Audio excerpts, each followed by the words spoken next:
All right, so welcome everybody. We are going to get started with our presentation about Governor Shapiro's budget proposal for the 2025-2026 fiscal year.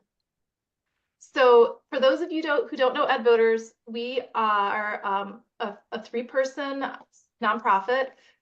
Our mission is to ensure that elected officials adopt and implement a pro-public education agenda. And so to that end, we advocate for sound education policy, and we build and mobilize the public will to ensure that support for quality public education and an opportunity to learn for all children is a top priority for key decision makers. And so we are part of building the statewide movement of people who are going to say, we are education voters. This has to be a priority for the people who have the power to make things better for our kids. We're the only statewide public education advocacy and policy organization in Pennsylvania. And so we educate individuals, organizations, our whole statewide network about all these different issues that impact public education. So we do Zoom trainings like this one. We host and attend in-person meetings. We create opportunities for advocates to engage with their decision makers. We create fact sheets. We write research briefs to support advocacy. And we work with many other partners as part of the Pennsylvania PA Schools Work Coalition, which is the statewide school funding coalition. And so we are a part of that coalition and bringing people together from every corner of the state. So tonight, what we're going to talk about, this is our overview. We are going to share the landscape of the budget, what's going on.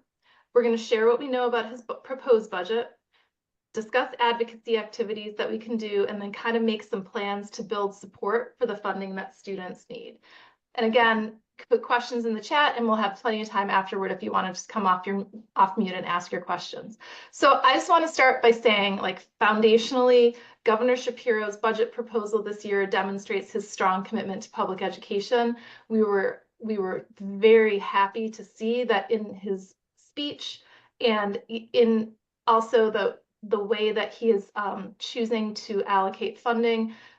A real centerpiece of his budget is his support for public education. And we should all be very grateful for that. We should all thank him for that and really work to support this budget. So the landscape that we're in right now in Pennsylvania is that many of you know, probably everybody on this call knows, that on February 7th in 2023, Commonwealth Court declared that Pennsylvania's school funding system is unconstitutional. And the judge ordered the respondents, who were the governor's office, Department of Education, and the legislature, ordered them to come up with a plan to be able to fix this, so that we don't have this unconstitutional school funding system. And so the long and the short of it is that last year, as part of the budget, the legislature enacted into law an adequacy target for each school district, which is a measure of the level of total funding each district needs to ensure that students have the resources necessary to succeed. And this adequacy target includes the state's share of funding. So this is something that we have not seen really in Pennsylvania, in a real way before, where the legislature previously had, for the most part, when it came to school funding, they just kind of decided how much they wanted to put in the budget. They sent it out to districts and they said, that's our responsibility. Last year in the budget, they said, we are going to look at every school district, we're going to determine how much they need, and we are going to say what the state owes for that also. So they put these adequacy targets in. They identified the state's share of the adequacy gap as $4.5 billion. So the state needs to put $4.5 billion in order for schools to have what they need. Roughly 70% of Pennsylvania's school districts, or 348 of the 500, have these adequacy gaps. The other school districts are spending enough money to be able to provide what they need for their students. So in the budget last year, bipartisan group of lawmakers and Governor Shapiro agreed to provide the first installment toward closing the adequacy gap. And they actually have a separate little space in the budget. It's a space called the Accountability Block Grant, and if you want to get technical, and this is where the adequacy funding goes. And they put $494 million in adequacy supplements that went out to the 348 school district based on their share of that funding. And they filled about 11% of the total gap last year. There is no timeline for filling the rest of the $4 billion gap. So that's our like landscape with adequacy. As part of the issue, related to this constitutional school funding, the legislature also determined that there were some school districts in the state that were only spending at the level of adequacy because they were taxing their own communities at such a high level. So if they were not taxing at the super high level, they wouldn't actually have enough money, and they would be qualifying for adequacy funding, I think was the idea. And so as part of this budget, they also said that they would create a tax equity space, tax equity line that would provide funding for the 50 school districts that had the highest local tax burdens in the Commonwealth.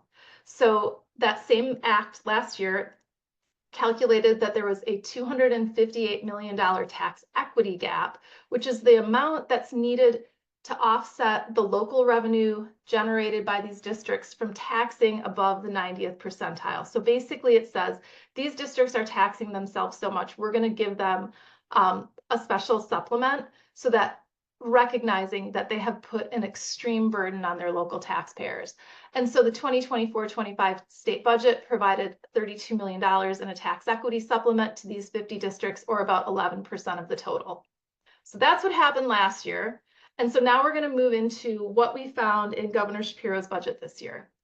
So this budget proposal is basically the core of it is a second installment of the adequacy supplement and the tax equity supplement that were enshrined in law last year as the solution to fixing the unconstitutional school funding system. So Governor Shapiro proposed a $494 million increase in the adequacy supplement that would go out to those 348 districts. It's another 11%. It's the identical installment. And if identical installments are made annually, it will take a total of 9 years for the adequacy gap to be filled by the state funding. And then we see the tax equity supplement in a similar way. The proposed increase was $32 million, which was equal to the amount that was invested last year. So this might feel a little bit like a fire hose here. So we're going to kind of go through the budget, and then we'll offer a little commentary, and then we'll have time for questions. So that's first. And then, all the other school districts that are out there that don't get tax equity money or adequacy money are still facing increased costs that they would face because of inflation and just because of everything else that we see. So the governor proposed a $75 million increase in basic education funding that would be distributed among all 500 school districts. It's a 0.9% increase. It will not allow many districts to even keep pace with inflation. And then he also proposed special education funding increase of $40 million. It's a 2.7% increase. And again, it does not keep pace with inflation and with increased special education costs. But then here's a different piece of the budget that actually creates some real efficiencies and cost savings for school districts. So there is a cyber charter funding reform piece in Governor Shapiro's budget, and it has two pieces to it. So the first thing is last year in the budget, the legislature said, we recognize that school districts are paying over $1 billion, mostly from their local money, in tuition payments to cyber charter schools. So when any student can choose to go to a cyber charter school, they unenroll from their school district, they enroll in a cyber charter school, and their school district is responsible for making a payment to the cyber charter school for the student. These payments cost school districts over $1 billion a year, and they have become an enormous, enormous drain on finances. So last year, the legislature said, we recognize this enormous drain, and what we're going to do is put $100 million new state dollars into the budget And we're going to divide that out, and we're going to give a share of that to all the school districts, all 500 school districts in the state, to help offset these cyber charter costs because they're such a burden. Governor Shapiro this year, I think, has decided that instead of continuing to just put more money into this whole paying for cyber charter schools, it's time for Pennsylvania to make a decision to right size the amount of tuition that's getting paid to these schools and to enact some efficiencies and cost savings. So in his budget, this $100 million line item that was given to school districts is removed. So that is discontinued. And he is recommending replacing this line item with a new cyber charter reform proposal that would establish a base cyber tuition rate of $8,000 per student per year for their regular education tuition. Current law, the tuition rates range from about $8,000 a student for regular education to well over $20,000 a student. There is no rational reason for these tuition rates. It's simply the calculation that was put into state law over 20 years ago when the legislature said we're going to have charter schools, we're going to have cyber charter schools, we're going to pay brick and mortar charter schools and cyber charter schools the exact same amount of money. And we're not going to recognize the fact that a cyber charter school educates kids at home on a computer, right, and has vastly different costs, vastly lower costs than a brick and mortar charter school or a school district where they have sports fields and buildings and labs and recess and cafeterias and staff that have to clean buildings and parking lots and transportation, right? So this proposal says we are going to right size the tuition, $8,000 a student, which is pretty much in line with like what you would see in other states around the nation. And after you take away the $100 million that schools were receiving, schools would receive a net savings of $278 million each year. So instead of putting a bunch of new money in, what this is saying is we're going to save taxpayer dollars. And whether a dollar comes from saving money or a dollar comes from a new state tax dollar that's put into your school district, the result is exactly the same. You have more dollars to put in your kids' classrooms to invest in programs and services for them. So it creates efficiencies. So this would mean that there would be $278 million in savings that all 500 school districts would realize. So when you combine that with the basic education funding and the special education funding and these savings, you're looking at, a lot of money, right? Like that adds up to a lot of new dollars that will be in students' classrooms in school districts next year. So we're going to just kind of run through some of the other line items here. So he's proposed a $5.48 million increase in career and technical education. He's proposing to keep the funding for dual enrollment flat at $7 million to help school districts pay for students to have these dual enrollment experiences. And he's proposing flat funding for the $100 million physical security and mental health grant program, which is awarded to school districts each year. So that program is, kind of status quo. He's proposed, a $10 million increase in school food services to support the maintenance of the universal free breakfast program for all children, and flat funding for the $3 million that will provide feminine hygiene products at no cost to students in schools. And I think this is something, I think it's really important to recognize like how many teens miss class just because they don't have access to these supplies. So, this minimal investment can actually have a very significant life-changing experience opportunity, for students to be able to like not have to miss school. He has proposed a total of $125 million increase for the public school facility grant programs.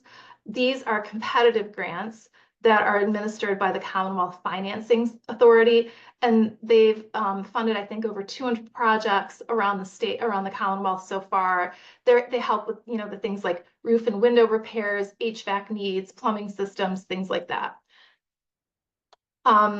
There are some increases in early childhood education.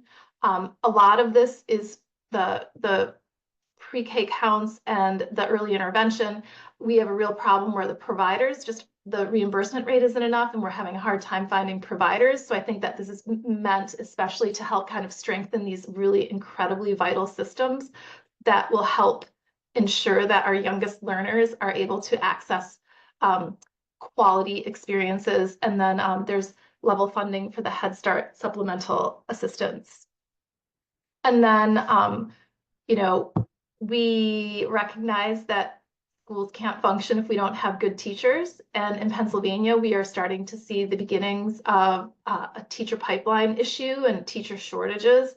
So last year, it was like the inaugural year of having a student teacher stipend program where students who are actively student teaching, which is really truly a full-time job. Lucas can tell you he student taught last year. It's a lot of work. It would provide them with, I believe it's a $10,000 stipend, and then there's a small stipend that goes with the cooperating teacher to help make sure that students who are enrolled in these programs can actually finish and get certified.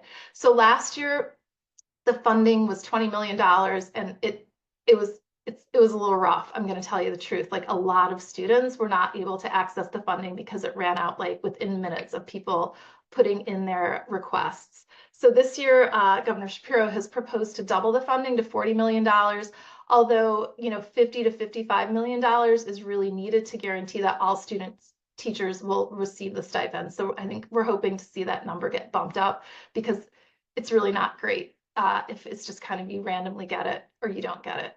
And then there's also increased funding for teacher professional development. So just a couple comments about the budget. You know, it is, as we are starting to look forward to state budgets, where we're gonna, for those of you who've been in this game for a long time, you remember the olden days before the COVID funding came into Pennsylvania, and we had a nice surplus and a rainy day fund. Those years back, you know, these budgets were really hard to balance, and there was not a ton of money in them. And so I think we're starting to look forward at budgets where there is not going to be, like, you know, the big surplus and the big rainy day fund. But Governor Shapiro still maintained his commitment to really increasing funding for education, and I think we need to applaud that. However, I think we also need to say that the pace of closing this adequacy gap to be able to ensure constitutional school funding is very, very, very slow. So, you know, this is absolutely has to be the absolute bare minimum. There can be no negotiation around this adequacy number this year, because without any acceleration, if we just do this amount over the next 9 years, when you think about it, a kid who was in kindergarten in 2023, when the school funding lawsuit decision came down and the system was declared unconstitutional, that child will be in high school before this funding is actually fully in their school districts. And that is an unacceptably short period of time. So we really need the pace of closing the adequacy gap to be accelerated. And we also need this to all be adopted as a package, because, as I said earlier, you know, these basic and special education increases are pretty minimal, and they will not allow districts to keep pace with the inflation. The cyber charter reforms, they both cut wasteful spending, and they create efficiencies and lower the overall cost to taxpayers. They also, if you have a flat cyber charter school rate, you control the costs of the cyber charter school tuition going forward. If we don't see a flat cyber charter school rate this year, we're just going to see that rate continue to increase and increase and increase, because every dollar, it's based on what the school district spends. So every year when a school district raises property taxes and gets more state funding, the cyber charter school tuition rate goes up because the school district spending goes up, right? And so if we don't get a cap, if we don't get a flat rate on that cyber charter tuition rate,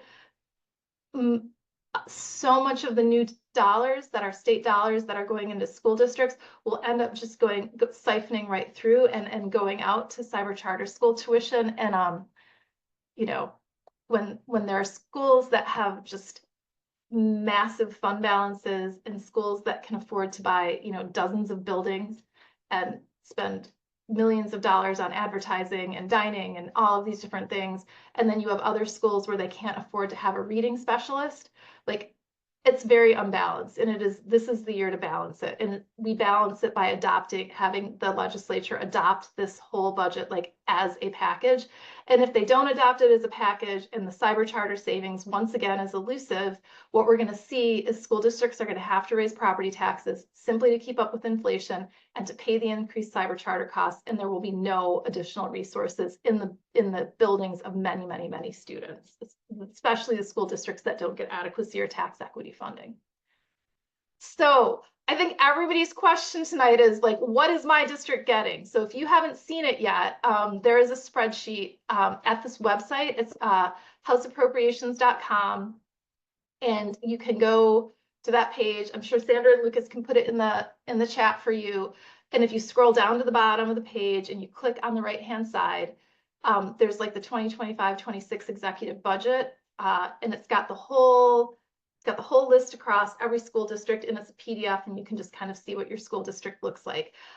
Just one little caveat, the cyber charter savings are estimated. I think the Pennsylvania Department of Education will come up with an official spreadsheet. We haven't seen that yet, but it should be there sometime soon. The other source for these spreadsheets is on the Pennsylvania Department of Education website, but they're all separate and they're hard to look at. So this just seemed like a nifty little spreadsheet for anybody to check to see if you want to look at your own school district. So what are the next steps? Governor Shapiro has made his budget address. He has told the legislature what he would like to see. Now there's going to be a little pause, and then we're going to start to see the legislature themselves engaging, and we're going to see what the legislature would like to see in the budget. So there will be the appropriations committees in the House and the Senate will hold hearings, and they hold hearings with all the big departments in the state. And so they will have the hearings for the Department of Education for the House are on February 24th, and for the Senate are on February 26th. And if you go to the website, and we'll email this out to you, you can actually watch them. And so what you see are the members of the Appropriations Committee will be on one side up like in their little bank of desks, or bank of whatever, I don't know, their rostrum, I don't know what you call it, but they're all sitting together. And then the Pennsylvania Department of Education staff are facing them, and they just go back and forth, and they ask question after question after question. And you can start to see the priorities. So like, you know, who's a Democrat, you know, who's a Republican, you can see the questions they ask, and you can kind of start to flesh out like what it is that each group is really fighting for and what it is that they are having problems with. And then after these budget hearings, then they all go back, and then they start among themselves, like talking about all of their different priorities. And I think for us in the education world, we have to remember that there are many, many, many other pieces in the budget that are really important other than just education. And so they have to start thinking among their own caucuses, like House Dems, Senate Dems, Republicans in the House and Senate, like what is it that they want? And then they do this, and then really it starts to be in like May, they're going to start coming together, like leadership will start talking to each other, and they'll start making decisions and like deciding on trade-offs. But then the month of June is just like this bananas time where they are like, you know, in session, passing bills, doing all this stuff. So that's what we can expect to see. So I guess the thing that I think is most important for all of us is that we have been so effective as advocates statewide. All of our PA school work partners, organizations, and ed voters, and you know, just regular people have recognized that we are in a moment in Pennsylvania where we have a once in a lifetime opportunity with the lawsuit decision to achieve this constitutional funding for students and to get this across the finish line. And we cannot squander that. And there's a lot going on in this world right now. But for those of us who care about public education, I think being able to set aside like a little box, a little corner in our brains and a little corner in our work to make sure that we are focused on this is going to be really important. So one thing that you can do that is really effective is just to make sure you know who your state lawmakers are, right? So go to Find Your Legislator PA, and you can get their contact information. I just put their Harrisburg phone numbers like in my cell phone so that I have it there, and then it's easy to make phone calls if I want to. And then just call their offices with a short message, and the message can just be, I am thrilled with Governor Shapiro's budget proposal for education. I hope you are too, and I look forward to supporting this, right? Like just something really quick, like introduce, like say who you are, say you're a constituent, and just get that little note registered right now. If you are so inclined, Governor Shapiro has his little text line. If you would like to send him a little text and just say thank you so much for your strong support of public education and your budget proposal, that too would be appreciated. I think we have to remember that people are going to go out on a limb for us. Like people go out on a limb to get this school funding for us. And so we need to make sure that we are thanking them and that we are bucking them up and they know that there is support. So sometimes I think that people who have like all Democratic lawmakers are like, I don't know what I can do. What can I do? Because, you know, my lawmaker's already on board. You can say thank you because they're going to need to hear thank you this year. This is going to be, I think, a bumpy legislative session for a lot of different reasons. So, can make a phone call. We've got the toolkit that you'll get after this. The other thing that's really helpful is to make sure that people in your community understand what is at stake with this budget and how much your community could benefit if this budget is like passed and enacted as proposed. So those little letters to the editor that people write, if you still have a small newspaper, people read those, right? And so you could write a little letter to the editor in your local newspaper and saying, you know, we can help you write it. I'm sure many of you could write it too. Like, just thrilled by Governor Shapiro's budget proposal that would bring this many dollars back into our community. You know, you can use the spreadsheet or we can help you. The other thing you can think about doing is preparing a public comment. If you're already going to school board meetings or if you would like to go to a school board meeting, making a public comment and going there and speaking out in support of this budget and the amount of funding that your district would get will help inform the people who are in the room. It will show the school board that, you know, like we can all come together around things because it's a little divisive right now. And also if there's any local press, it could get the press kind of thinking about it too. So we are here to help you with any of those things if you're interested in that. We are gearing up for the Advocacy Day with all of our Pennsylvania Schools Work partners. Last year was overwhelmingly wonderful. We had about 650 people who just said, we are going to Harrisburg and we are going to fight for the budget that kids deserve. This year, we are having this Advocacy Day on Tuesday, May 13th. So we are planning to have people come and we help them arrange legislative meetings so you can meet with your senator or your representative. And then we have a big rally at noon on the front Capitol steps. And it is a energizing, beautiful day of people from every different kind of community from around Pennsylvania coming together to support public education. And I will say, like, we have pulled, like, this is not a Republican or a Democratic issue. This is not an urban or a rural issue. This is like when you come and you stand on those steps, you're with all different kinds of people from all different kinds of places who are all supporting the same thing for our kids. And it is really, I think, especially like in this moment in time, a very special thing. And then, you know, we really need to get more people kind of like thinking about this and understanding these issues. So if you are so inclined, we would be delighted if you would ask your kind of, you know, people in your network, if you think that Ed Voters work is valuable to you, you know, if you get our emails already, you kind of know what we send out. You could ask people to sign up to be part of the Ed Voters network. If you want to do a house party, if you want to engage people further, you can kind of let us know. We'd be happy to walk you through some of those things too. But I think the more people that we can get tuned into this just like really golden, wonderful opportunity that we can work on together for kids, the better. And then stay tuned. We are going to have additional resources on the way. So the PA Schools Work campaign is working right now on fact sheets, and there will be a fact sheet for each school district that will have data on it that will show how much the budget proposal will impact your district. Like basically what you see in that spreadsheet we'll have that with like pretty pictures and nice text and good explanation with all those numbers for each school district. So as you can imagine, those take a little time to put together. So we're aiming for the end of February with our PA schools partner teams.